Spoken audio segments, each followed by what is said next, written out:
City of New Orleans bond rating takes a hit because of city government's budget shortfall. As Sabrina Wilson reports, it comes as city leaders are focusing on next year's spending plan.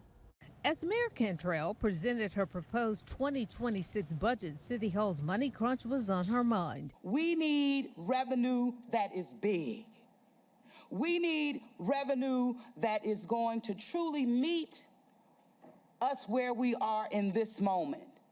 The nickel and diamond will not work. The budget shortfall is around $100 million, and that's caught the attention of Moody's, a financial services company. This week, Moody's downgraded the city's issuer rating and general obligation and tax bond ratings to A3. It's their job, based on data available to them, to try to assess the financial health of an issuer of securities. Could be a corporation, or in this case, it's a municipality, the City of New Orleans. James Spiro is managing director of Morgan Stanley. In their eyes, the rating that New Orleans had been assigned heretofore, A2, is no longer appropriate given the city's finances, which they believe have eroded to some extent. So they dropped it down one notch to A3. The change comes as the City Council prepares to adopt a budget for 2026.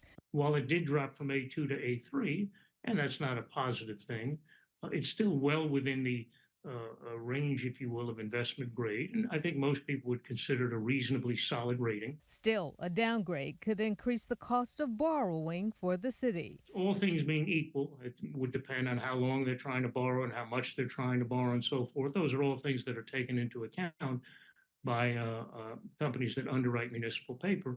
But all things being equal, I think you could expect and would see a slight increase in debt service costs if the city were to come to market with an A3 rating versus an A2 rating. While Spiro says the downgrade is certainly something the city must take seriously, he says it's not catastrophic. I think it's certainly something that should be taken under advisement. I'm sure the city authorities, the governing authorities, the mayor, et cetera, have.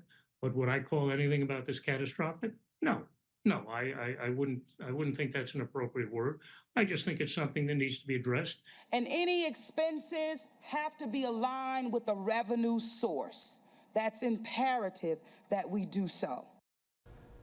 The city says it is confident that strategies already in place to stabilize the budget, including cost reduction measures and proposed revenue enhancements, will allow city government to move forward in a positive direction in coming months. Meg?